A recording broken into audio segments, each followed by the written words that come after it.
नमस्कार, चैनल पर सभी का बहुत बहुत स्वागत है। आज के वीडियो में विस्तार से चर्चा होगी हिंदी भाषा के उद्भव पर और इसकी विकास यात्रा पर।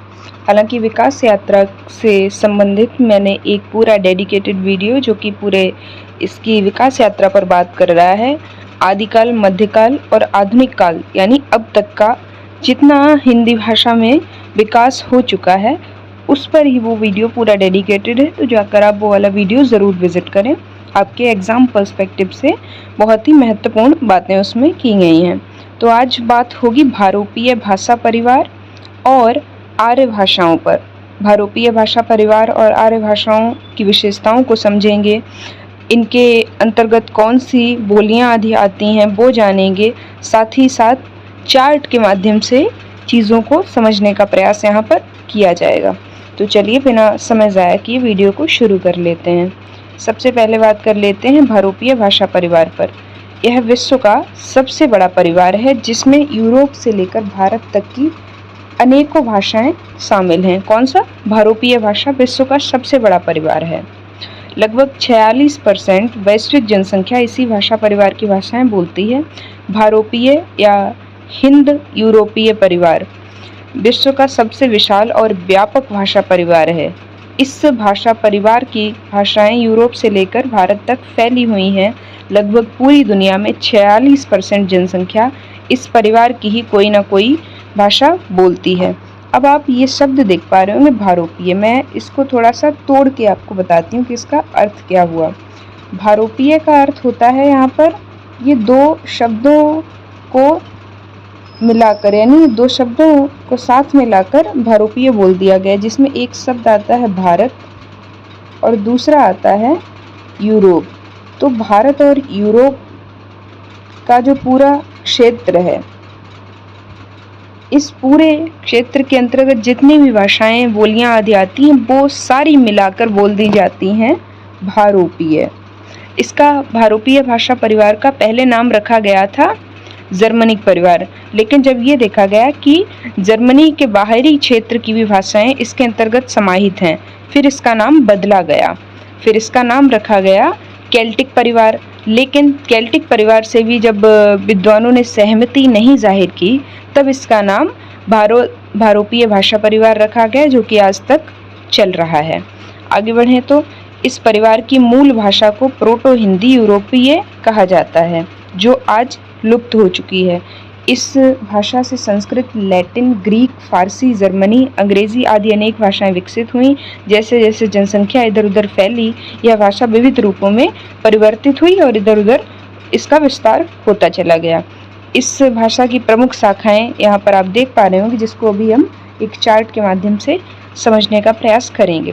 तो चलिए अब एक देखते हैं कि भारोपीय भाषा से संबंधित एक चार्ट, जिससे कि आपको समझने में तक कोई परेशानी ना हो, और आप ये चार्ट अपनी कॉपी में बना लीजिएगा। तो विश्व के जितने भी भाषा परिवार हैं उनमें आपने ऊपर पढ़ ही लिया है कि भारोपीय भाषा परिवार सबसे बड़ा भाषा परिवार है, क्योंकि इसके अंतर्गत लगभग 46% आधी तो जनसंख्या आप मतलब अप्रॉक्सली बोल सकते हैं, अप्रॉक्सीमेटली आधी जनसंख्या भारोपीय भाषा परिवार की ही कोई भाषा में बात करती है।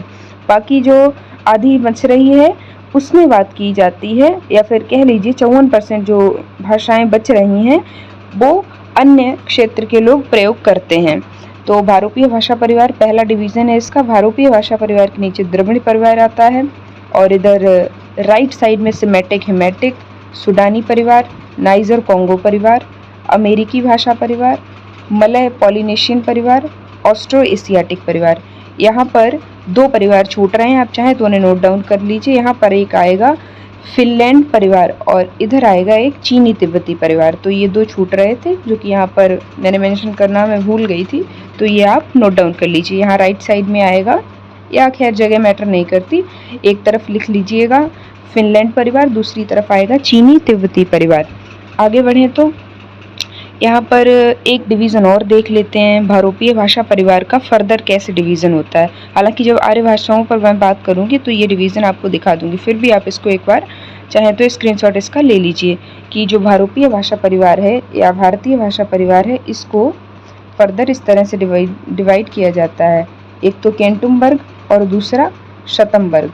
केंटुम वर्ग का फर्दर डिवीज़न यहाँ पर इस तरह से किया गया है। केल्टिक में जाता है, जर्मनिक में जाता है, लैटिन और इटैलिक में जाता है, हेलेनिक और ग्रीक में जाता है, हित्ती भाषा, तोखारी भाषा। यहाँ पर नीचे मैंने ये भी मेंशन कर दिया कि ये किन क्षेत्रों में बोली जाती है, जैसे केल्टिक आयरलैंड स्कॉटलैंड में बोली जाती है, इसी तरह ट्यूटैनिक जर्मनी वाले एरिया में बोली जाती है, और लैटिन रोम में बोली जाती है, इसलिए इसको रोमानी भाषा भी बोलते हैं। और इस तरह से यहाँ पर सारी भाषाएं मेंशन कर दी गई हैं। आगे बढ़ें तो बात कर लेते हैं भारोपीय भाषा परिवार की या भारोपीय भाषाओं की कुछ प्रमुख विशेषताओं पर। तो इसकी प्रमुख विशेषताओं पर बात करें तो इनका व्याकरण विभक्त आधारित होता है, यानी इनके व्याकरण में विभक्तियों का प्रयोग देखा जाता है। दूसरा पॉइंट बनता है शब्द निर्माण की प्रक्रिया मिलती जुलती होती है और इसमें ध्वनि परिवर्तन के कुछ नियमित नियम पाए जाते हैं। चौथा पॉइंट है भारोपीय भाषाओं में संख्याओं, सर्वनामों और रिश्तों को बताने वाले शब्दों में भी एक समानता देखने को मिल जाती है। तो ये इसकी कुछ सामान्य विशेषताएं थी, जो चाहें तो आप याद कर सकते हैं या नोट डाउन कर सकते हैं।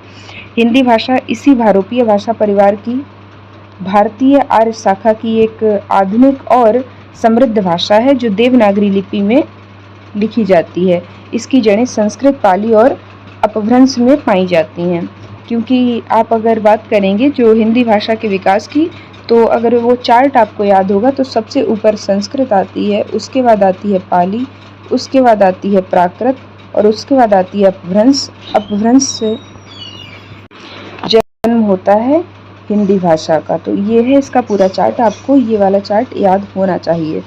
आगे बढ़ते हैं, आर्य भाषाओं पर बात कर लेते हैं। इससे पहले एक पंक्ति और छूट रही है, इसे भी देख लेते हैं कि इसमें से भारत में जो शाखा प्रमुख है वह है भारतीय आर्य भाषा शाखा। क्योंकि भारत की जितनी भी बोलियां आदि हैं, गुजराती, बांग्ला, मराठी, ये सारी भारतीय आर्य भाषा के आधुनिक जो शाखा है उसके अंतर्गत पढ़ी जाती है। इस शाखा में हिंदी, उर्दू, बांग्ला, पंजाबी, मराठी, गुजराती, नेपाली, कश्मीरी आदि भाषाएं सम्मिलित हैं। आगे बात कर लेते हैं आर्य भाषाओं पर। भारोपीय भाषा परिवार पर एक बहुत ही विस्तृत चर्चा हो गई है। हालांकि मैंने चार्ट के माध्यम से समझाया तो आपको लग रहा होगा बहुत ही छोटे में समेटा है, लेकिन जब आप इसको विस्तार से एक्सप्लेन करेंगे तो चीज़ें काफ़ी लंबी जाएंगी। आगे बढ़ें तो आर्य भाषाओं पर बात करते हैं। आर्य भाषा हिंद यूरोपीय परिवार की एक प्रमुख शाखा है। संस्कृत इसकी आदिम भाषा मानी जाती है। यह भाषाएं भारत, पाकिस्तान, नेपाल, श्रीलंका आदि देशों में प्रचलित हैं। अब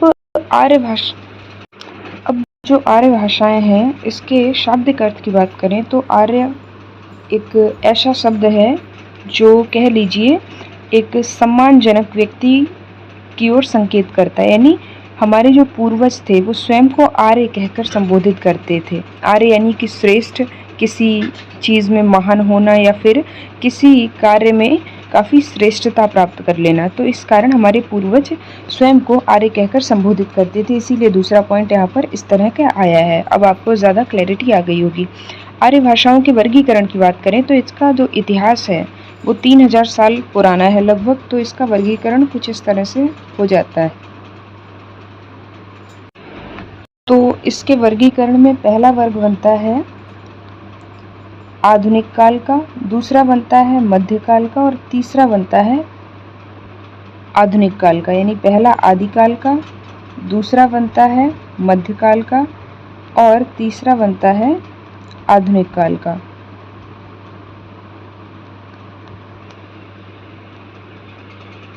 अब जैसा कि मैंने बताया इसका इतिहास 3000 वर्ष पुराना है।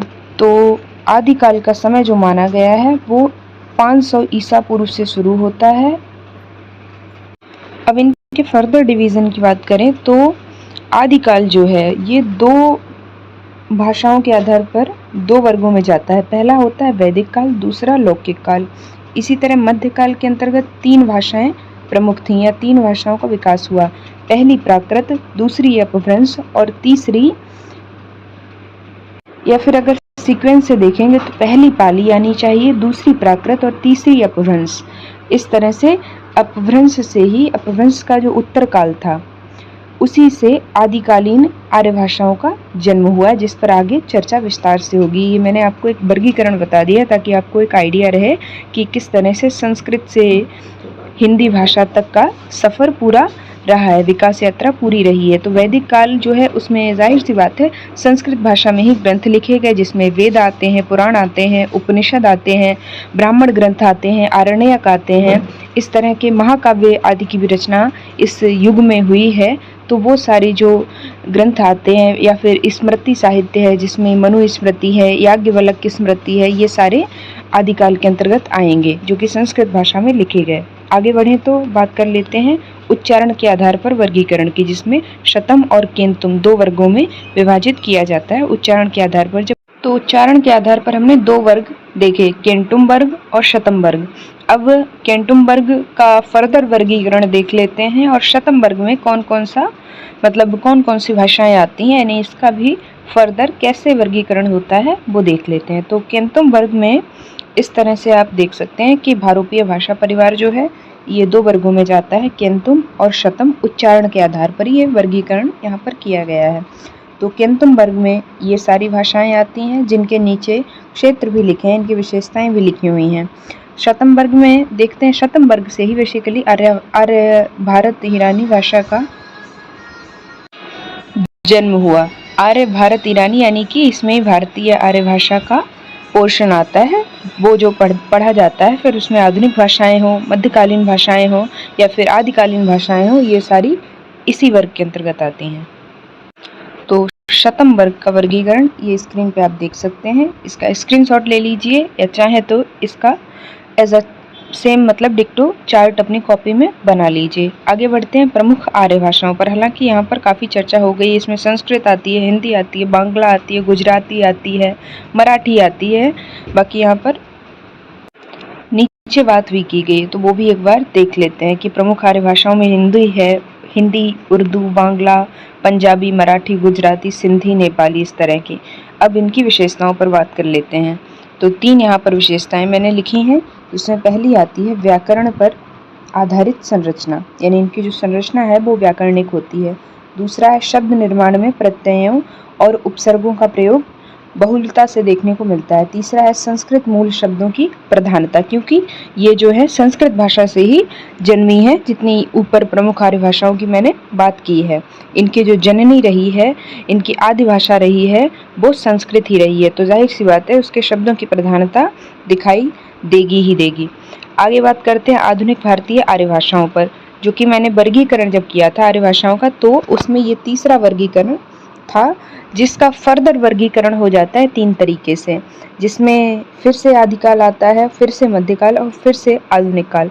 तो जो आदिकाल यहाँ पर आता है वो हिंदी साहित्य वाला आदिकाल है जो हम लोग पढ़ते हैं, और जो मध्यकाल आता है वो भक्ति काल और रीतिकाल वाला पीरियड है। आधुनिक काल जो आता है वो भारतेंदु युग यानी 1850 ईस्वी से शुरू होता है। तो ये जो है हिंदी साहित्य वाला ही वर्गीकरण होता है। तो आदिकाल और जो मध्यकाल था, मध्यकाल में ब्रज भाषा और अवधी जैसी भाषाएं, मतलब या फिर कह लीजिए जो आज बोलियां बन गई हैं, वो उस समय भाषा के रूप में प्रयोग होती थी। और आधुनिक काल का तो आपको पता ही है आज कितना विकास हो गया है, जहाँ हिंदी ने अंग्रेजी के शब्दों को भी पूर्णतः अपना लिया है। तो आज आप इंग्लिश एक शब्द सुन रहे होंगे तो वो भी आधुनिक काल की ही देन है। आगे इसको जल्दी से पढ़ लेते हैं, हालांकि मैंने काफ़ी इस पे बात कर ली है।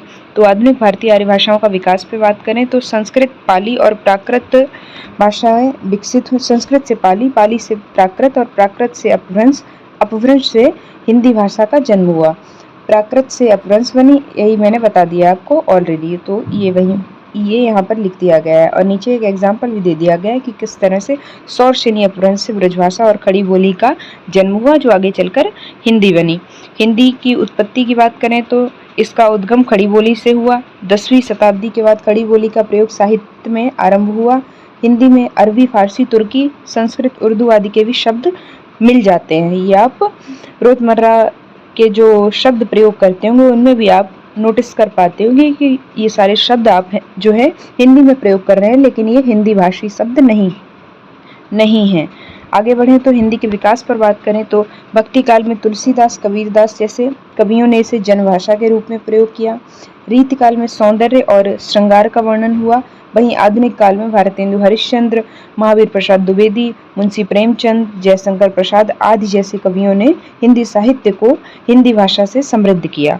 आगे बढ़े तो इसकी उपभाषा और बोलियां भी हैं कुछ, जो कि यहाँ पर लिख दी गई हैं, जिसमें ब्रज भाषा आती है, अवधी आती है, मैथिली आती है, भोजपुरी आती है, मारवाड़ी आती है, पहाड़ी हिंदी आती है।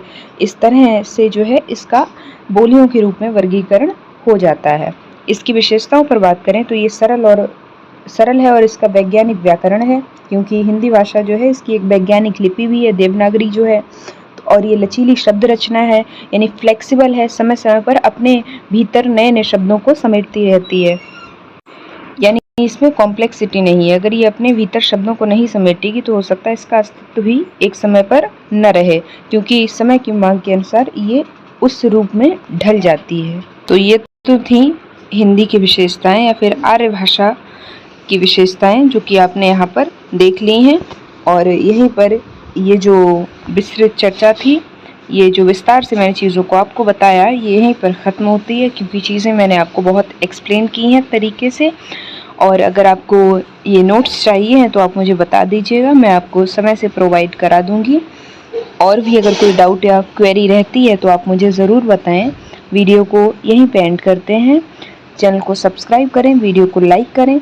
आपके सिलेबस से रिलेटेड कई इन्फॉर्मेटिव वीडियोस चैनल पर ऑलरेडी अपलोड किए जा चुके हैं, तो जाकर चैनल विजिट करें या फिर कोई भी टॉपिक यूट्यूब पर सर्च करें जिसके बारे में आप जानना चाहते हैं, पढ़ना चाहते हैं, और आगे मेरे चैनल का नाम या मेरा नाम डाल दें तो आपको वो वीडियो मिल जाएगा।